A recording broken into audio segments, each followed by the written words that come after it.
आप जानते हैं कि गुज़श्ता तकरीबन 70 साल से फ़लस्तीनी मुसलमान जुल्म, बर्बरियत और जबर का सामना कर रहे हैं और इन 70 बरसों में लातादाद कुर्बानियाँ पेश की गई।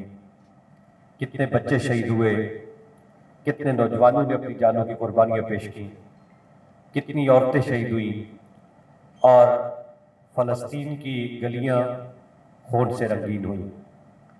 और इस पर एहतजाज और मज़म्मत का सिलसिला भी 70 साल से जारी है। लेकिन इंतहाई अफसोस की बात यह है कि इस मसले का कोई हल नहीं निकल सका और फ़लस्तीनी जिस तरह 70 साल पहले कर्ब के साथ ज़िंदगी बसर कर रहे थे, उनकी ज़िंदगी आज भी उतनी ही मुश्किल है और उनके लिए दिन और रातें आज भी उतने ही कठिन हैं। पूरी दुनिया को इस इशू पर अपना किरदार अदा करना चाहिए।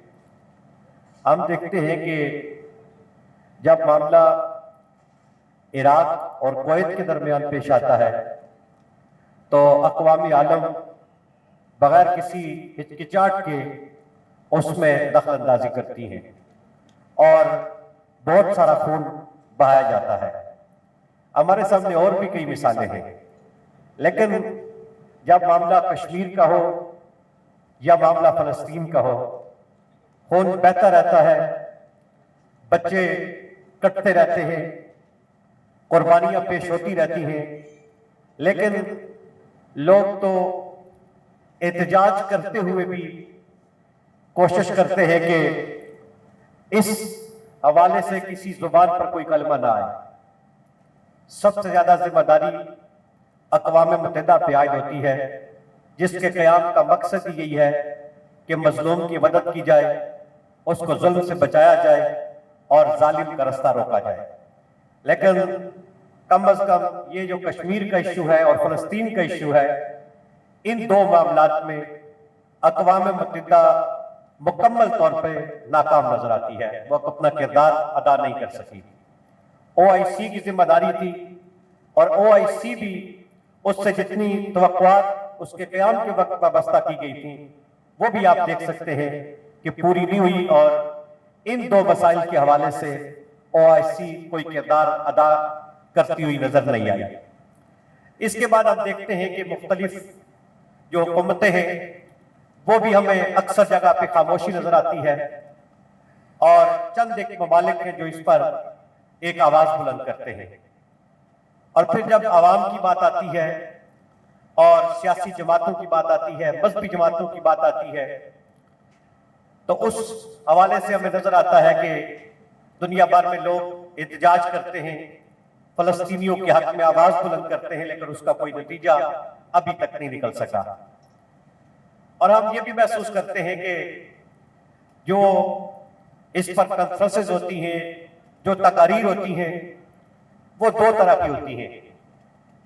कभी इस तरह की बातें सुनने को मिलती हैं कि बड़े बड़े दावे किए जाते हैं और उस गुफ्तगू को सुन के ये तअस्सुर पैदा होता है कि ये मसला हल करना तो कोई बात ही नहीं, ये जब हम चलेंगे तो कुछ दिनों में मसला हल हो जाएगा।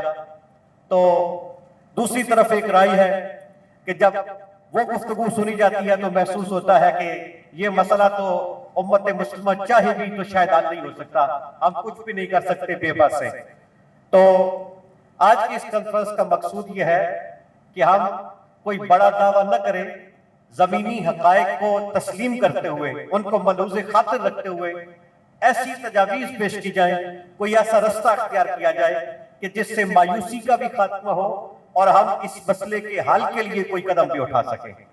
और सिर्फ ये कहना कि अक़वाम मुत्तहिदा कोई किरदार अदा करेगी और OIC कोई किरदार अदा करेगी तो मसला हल होगा, ये तवक्को रखना भी शायद कोई दानिशमंदी नहीं है।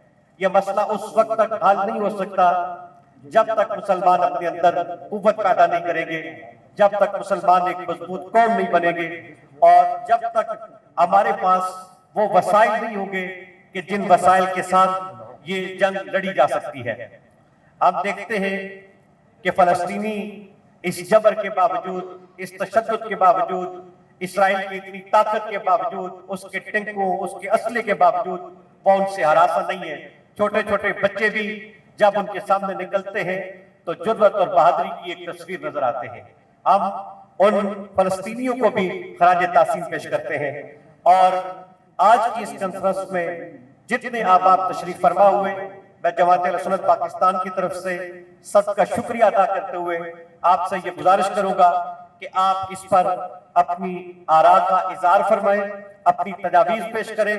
और एक गुजारिश इसके साथ ये है कि सबको फलस्तीनियों की हिमायत भी करनी चाहिए और उनकी मदद के लिए हम जो कुछ कर सकते हैं वो भी जरूर करना चाहिए, क्योंकि ये जो ताजा जारहियत थी इसमें बहुत सा नुकसान हुआ है।